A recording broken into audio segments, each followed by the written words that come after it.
समाज किया मोहम्मद असलम परवेज साहब का पुरमर्स कलीदी खुतबा शिक्षण का या शख्सियत की जो असल काम है उसका मुकम्मल अहाता करें। बहुत शुक्रिया असलम परवेज साहब कि आपने सुरेंद्र प्रकाश की जो फिक्शन की जो उनके असल जौहर है उसको रुशनास करवाया। अब मैं आज की हमारी मेहमान खुसूसी प्रोफेसर अर्शिया जबीन साहिबा से दरख्वास्त करूंगा कि वो भी सुरेंद्र प्रकाश के ताल्लुक से अपने कलमात अदा करें। प्रोफेसर अर्शिया जबीन साहब।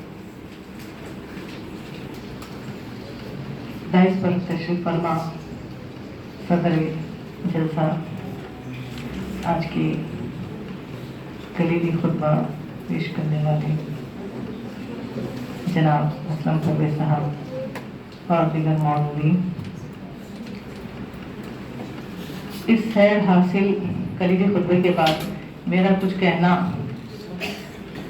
सूरज को चिराग ऐसे, लेकिन मैं चंद बातें कहना चाहूँगी। सुरेंद्र प्रकाश के अफसाना निगारी के मुताले के बाद हमें ये महसूस होता है कि उन्होंने जो कुछ भी अपने अफसानों में पेश किया है वो उसमें उनकी ज़ाती ज़िंदगी का अक्स हमें जा वजह नजर आता है। चाहे वो तकसीम हिंद का अलमिया हो या अपने दोस्तों और रिश्तेदारों से अलहदगी का मसला हो या हिजरत के मसाइल का मसला हो, ये और ऐसे बहुत से मसाइल जो इनकी अफसानों में भी हमें जा वजह किरदारों के वाक़यात के सिलसिले में हमें नजर आते हैं। ज़ाती जिंदगी के मसाइल ही से एक फर्द की ज़ाती कशमकश को नहीं पेश करते, बल्कि समाजी जो हमारे एक वसी माशरे की मुकम्मल जो कैफियत है उसको पेश करते हुए हमें दिखाई देते हैं। इसीलिए मैं सबसे पहले तो अब्दुल इम्तियाज साहब को मुबारकबाद पेश करती हूँ कि उन्होंने सुरेंद्र प्रकाश पर इतनी अच्छी महफिल का इनेकाद अमल में लाया है और इस पहले इफ्तिताही इजलास की कामयाबी के लिए मैं उन्हें मुबारकबाद पेश करती हूँ और उम्मीद करती हूँ कि आइंदा जो मकाले पेश किए जाएंगे उससे सुरेंद्र प्रकाश की ज़िंदगी और उनकी अफसाने की फन के मुताबिक मुख्तलिफ जहतों को पेश किया जाएगा। और इस सेमिनार की कामयाबी के लिए दुआएं करते हुए मैं अपनी जगह लेना चाहूँगी। शुक्रिया। जबीन साहिबा आपका आप तशरीफ लाए और बहुत ज्यादा है क्योंकि आपका ताल्लुक, इसके बावजूद आप तशरीफ लाए। हम आपका शुक्रिया अदा करते हैं कि और ये हम सब के लिए बहुत खुशी का लम्हा है, बड़े एजाज की बात है कि उनकी फैमिली के लोग यहाँ मौजूद हैं। आप लोगों ने उनके शब-ओ-रोज़ देखे, उनकी जिंदगी के सर्द-गर्म देखे, उनकी जिंदगी के मुख्तलिफ पहलू सब आप लोगों की आंखों के सामने जाहिर है। हमने तो उनके अफसाने देखे और उनकी सच्चाइयाँ आपने देखी है, तो हम बहुत खुशनसीब हैं कि हम आपको देख रहे हैं। बहुत शुक्रिया नीरज भाई।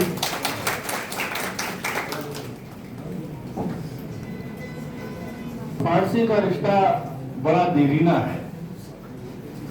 है ना। बाद वाला मैं दूसरा नहीं पढ़ूंगा, बड़ा खतरनाक है।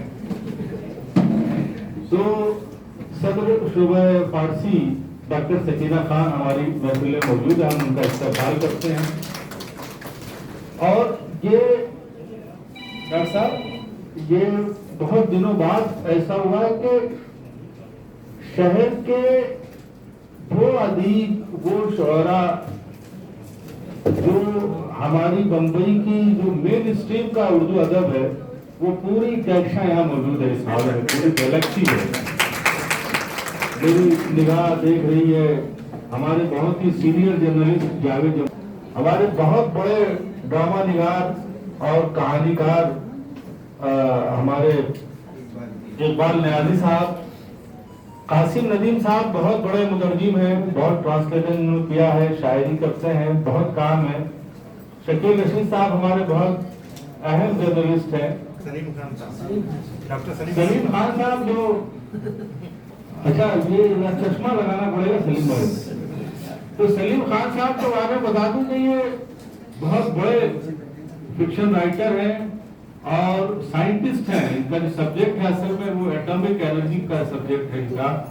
वो असलम खान छिप के बैठ गए हैं, लेकिन ये इनकी जसामत इतनी है कि वो चाहे हर तरफ से नजर आ जाते हैं। तो असलम खान जो है बड़ा यूनिक अफसाना निगार है हमारे। बहुत कुर्बत रही है असलम खान की सुरेंद्र प्रकाश साहब से। जाएगा कि मैं ऐसे ही नाम ले रहा हूँ, किसी का कोई वो नहीं है, कोई अगर किसी का नाम रह जाए तो बुरा न माने। नई नस्ल के वसीम अख्तर शाह साहब मुझे नजर आए थे। तो सब जो है वो मोहब्बत करने वाले हैं सुरेंद्र प्रकाश से। पूरी उर्दू दुनिया मोहब्बत करती है और उन्होंने जो लिख दिया वो समझिए एक डॉक्यूमेंट हो गया है हमारे लिए। तो मैं दरखास्त करूंगा कि हमारे जलीस ओबराय साहब का इस्तकबाल किया जाए और इस्तकबाल करने के लिए मैं सही दरखास्त करूंगा। हमारे शोबे के उस्ताद हैं, रिसर्च स्कॉलर हैं कि जलीस ओबराय साहब की खिदमत में शॉल पेश की जाए।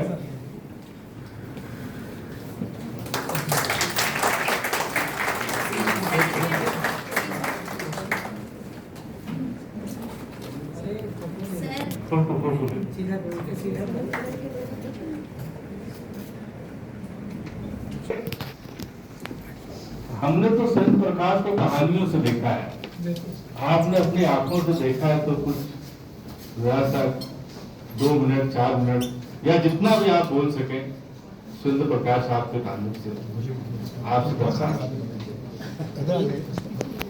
नहीं, बैठे बैठे भी बोल सकते हैं। हमें बहुत ही लिमिटेड दोस्त हुआ करते थे, क्योंकि डैडी के ही इतने दोस्त होते थे कि जब शाम होती थी तो लोग आते थे घरों में, तो हमारे घर से दिवाली हो जाती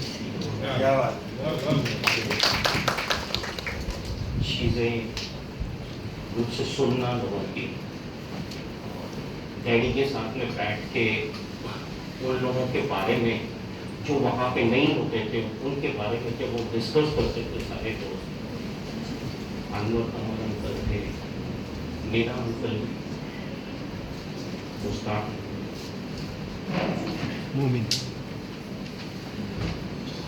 काफी लोग थे जो एक हिस्सा थे हमारी फैमिली,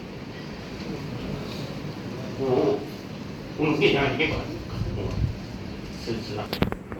जब पैसे नहीं होते थे तो अनवर कमर कैसे हमें हेल्प कर लेते थे,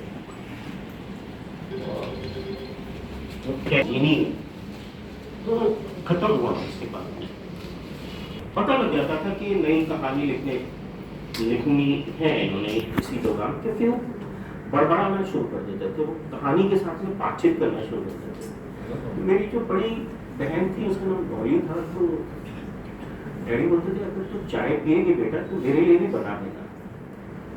तो नहीं डैडी मैं बनाती हूँ आपको, तू जो पिएगी खुद पिएगी तो मेरे लिए भी बना देना। तो डॉली जिस तरह से चाय बनाती थी, और फिर हमें पता लग जाता था कि डैडी 2-3 दिन अपने में ही रहेंगे। और एक टेबल है वो आज भी मैंने संभाल के रखा हुआ है, और उस पर बहुत खूबसूरत कपड़ा, साफ सुथरा हो, पेपर अच्छे हों, पेन बहुत अच्छे यूज़ करते थे वो लिखते हैं, और फिर एक ही फ्लो में पूरी कहानी लिखते थे, उसको करेक्ट नहीं करते थे। और जब वो सुनाते थे किसी को,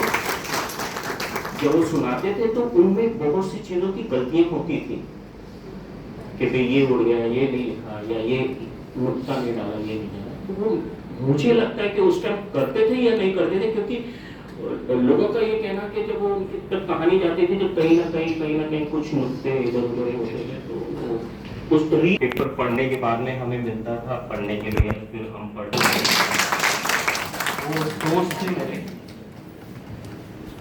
मजा आता। ये कि ये जो अपने लोगों की चीजों को सहेज के रखना, संभाल के रखना, ये अभी हम लोग बात कर रहे थे आसमा परवेज साहब के साथ। तो हमारे उर्दू के जो लोग हैं वो 2-4 वर्षों में चीजें कहाँ जाती है उनसे पता नहीं चलता। और आपने सुरेंद्र प्रकाश साहब की सारी चीजें संभाल के रखी हैं, वो तहरीरें, तो ये कितनी बड़ी बात है। और ये उस तरबियत का नतीजा है जो सुरेंद्र प्रकाश ने अपने बच्चों को दिया। बिल्कुल सही। सुरेंद्र प्रकाश साहब को हम बहुत ज्यादा हम लोग तो नहीं देख सके, लेकिन ये कि आते थे यूनिवर्सिटी में, बहुत नफीस और बहुत नस्तालिक शख्सियत थे।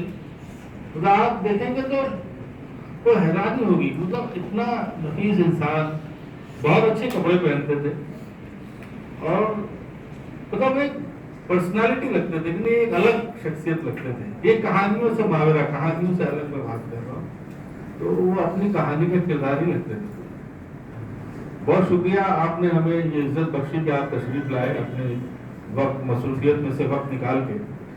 हाजरीन, ये सेशन अपना इख्तिताम चाहता है और जनाब सदर की बारी है। मैंने आपकी तहरीर पढ़ी, बात भाई पढ़ी, मतलब इत्तेफाक है कि वो काम मेरे जिम्मे आ गया। तो आपने लिखा कि जो दूसरे मासरीन हैं सुरेंद्र प्रकाश के, तो उनमें अनवर सज्जाद और बलराज महिंद्रा और उनका जिक्र किया आपने और कहा कि सुरेंद्र प्रकाश निस्बतन इनसे आसान अफसाना निगार है। तो मुझे लगा कि इतने आसान तो नहीं है वो सुरेंद्र प्रकाश, लेकिन जितना मैंने पढ़ा है, नाक़िस मुताला है, तो मुझे लगता है कि इन लोगों ने जो बाद के आने वाली कहानी के लिए जमीन बनाई है, जो बाद में उर्दू कहानी आई है, जिसमें आप सलाम साहब को रख लें, अनवर खान को रख लें, अनवर कमर को रख लें, या पूरी जो बम्बई के लोग हैं, साजिद भाई हैं, या फिर बाहर आप इकबाल मजीद को ले लें, नैयर मसूद को ले लें, ये जो कहानी आई है उसके लिए जमीन जो है सुरेंद्र प्रकाश और इस तरह के दीगर लिखने वालों ने तैयार की। ये बड़ा काम है कि कहानी को एक नया मोड़ और नए जमाने से हम आम किया। अब मैं दरखास्त कर रहा हूँ प्रोफेसर अब्बास साहब से कि आप अपना सदारती खुतबा पेश करें।